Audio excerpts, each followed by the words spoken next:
The World Health Organization defines health as a state of complete physical, mental, and social well-being. Good mental health is a lot more than not being sick.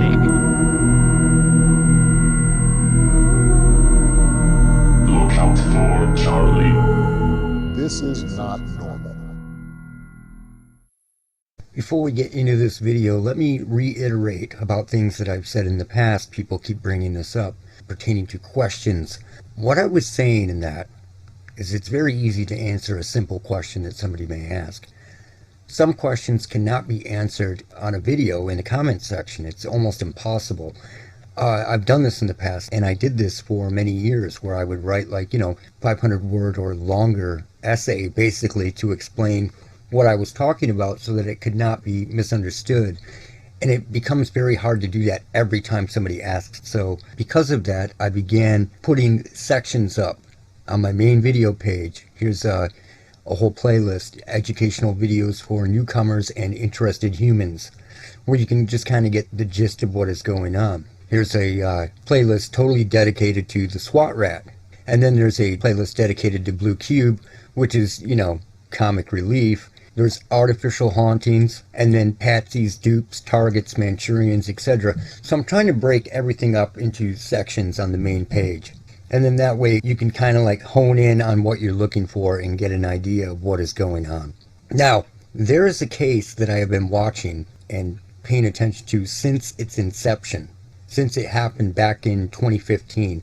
Can't believe it's been 8 years. And I've only mentioned it briefly in a couple videos. And I was kind of waiting for someone else to come along and report on it.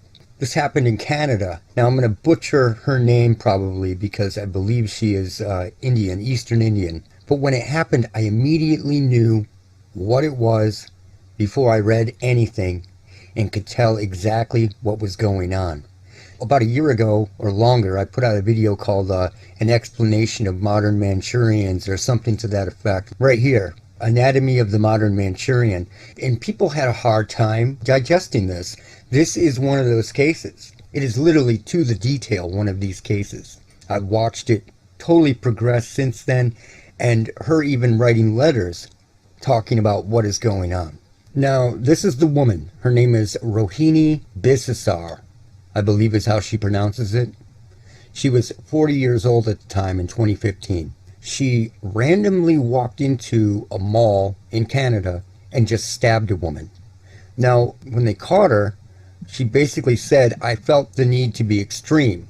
And then it says, smartly dressed MBA graduate is arrested 4 days after randomly stabbing a stranger in a Toronto drugstore and confessing by email.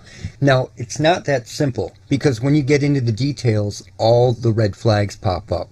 Now, here is one of those motiveless crimes, and it's one of the few times where we have the details of what actually happened to her and what she was doing.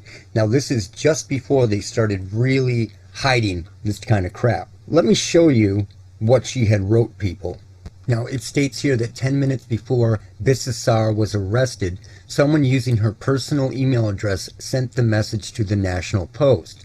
A friend of Bisesar, who had known her for 8 years, confirmed that the email address was authentic. In the message, she also states, "Do you know any top professionals in artificial intelligence, biotechnology, nanotechnology, satellites, maybe military, maybe government? Something has been happening to me, and this is not my normal self, and I would like to know who and why this is happening. There is either a single person or more responsible, and who and why would be nice to know." So this woman did not take it to the witch doctor angle and believe she was possessed. She knew exactly what was going on. But for whatever reason, decided that she had to be extreme to get her point across, which was probably not her idea in the first place, and stabbed somebody in a mall. This was a very successful person before they turned to do what they did. And all of a sudden, they're not normal at 40 years old. I mean, this is ridiculous. And I've been following this case since it started. It was 8 years ago. Unbelievably, 8 years ago. Now, I had found this and saved it a while back. Here's Rohinie Bisesar. This is her LinkedIn page. And this is what somebody said about her. Rohinie was a member of the technical and computing support team in the department. She was superb, both for the outstanding quality of her work and for her warmth and interpersonal skills. She had the intelligence, creativity, and ability to work collaboratively that allowed to find excellent solutions to just about any problem researchers and faculty members would present her with. So she gets this stellar recommendation before this terrible thing happens to her and she ends up stabbing somebody. All the red flags are here. And then she writes a letter to the court afterward. The scary thing about the letter that she wrote is that she is absolutely correct. The people that are doing this to people, the people that have set this operation up for this system to work, are the most prolific serial killers that have ever existed. So it says here, Toronto Financial District stabbing suspect wrote judge to insist she is innocent and the real criminals are free. Now, she is absolutely correct about this, but it just makes her look more insane in the eyes of the court. Here she is in another photo. Prosecutors say a woman accused of stabbing a stranger and piercing her heart while she was shopping in Toronto 2 weeks before Christmas in 2015 should not be held criminally responsible.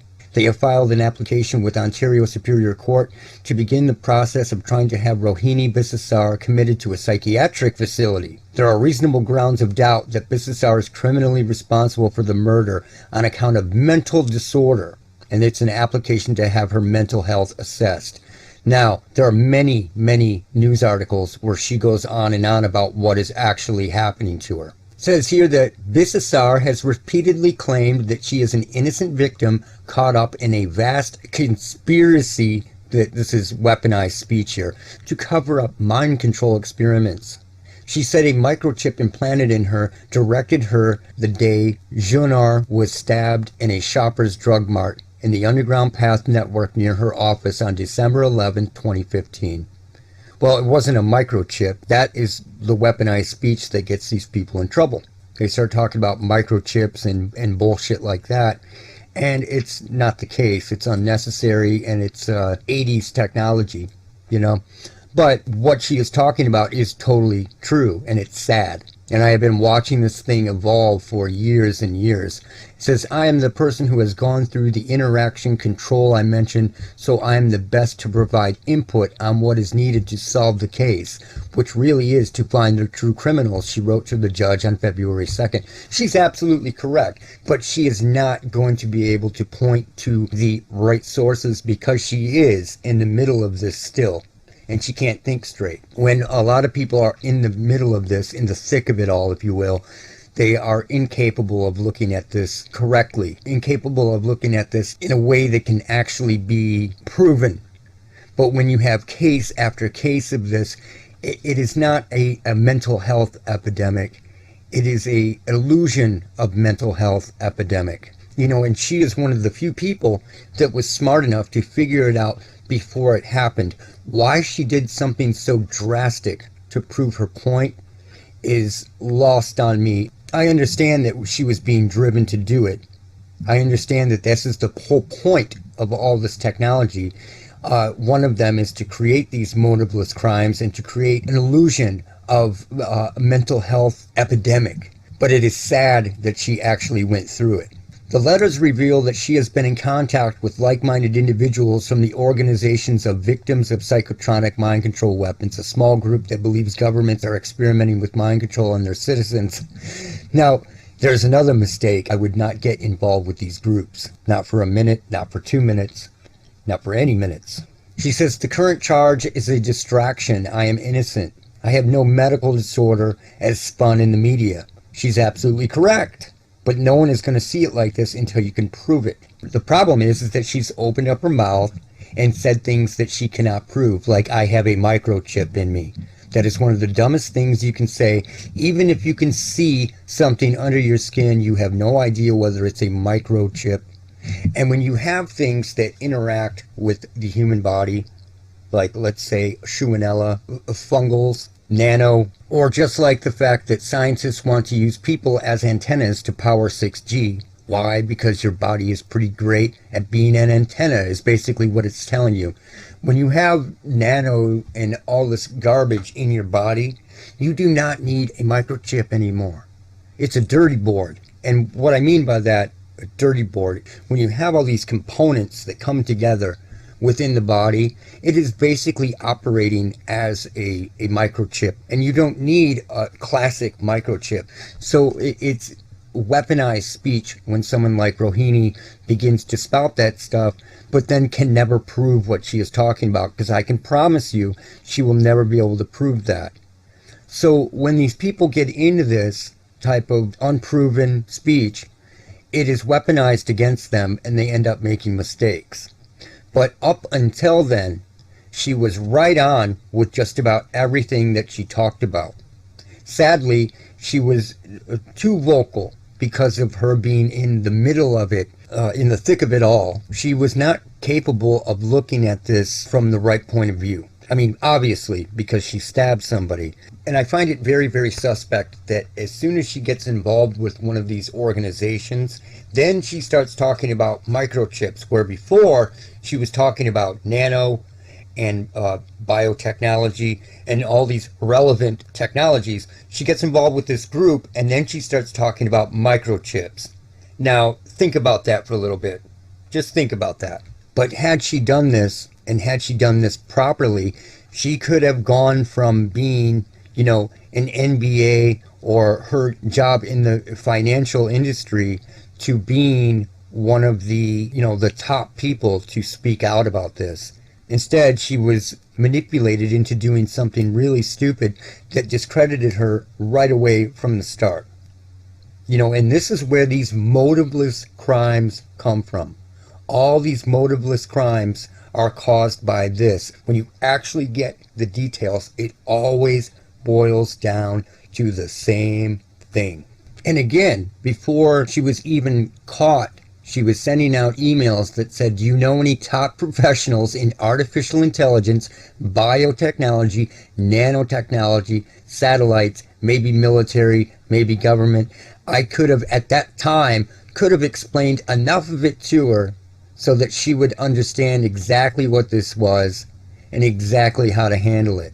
And it's sad, and this is what I'm talking about when I'm talking about education. This is not fear porn. This is to get people educated in what is happening. So if it does happen to you, happen to a loved one, or happen to someone you know, they are way less likely to do something completely insane like this than if they didn't know what it was. And this is clearly a case of somebody who wasn't quite sure what was going on, but they knew it wasn't something natural. And they went to a really bad place to make their point. So yeah, I finally wanted to talk about this because I've been following it for years and years. It's a sad case, but it is one of the most important cases because it's a case of somebody who knew exactly what was going on, but went to drastic measures or was talked into doing drastic measures because they didn't quite get it.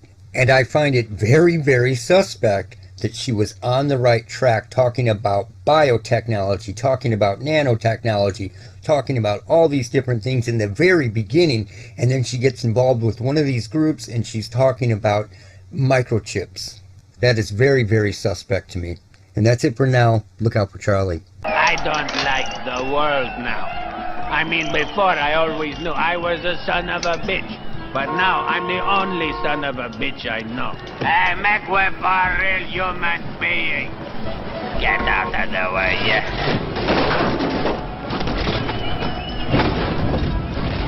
Look out for Charlie. I want that son of a bitch dead. I want him dead.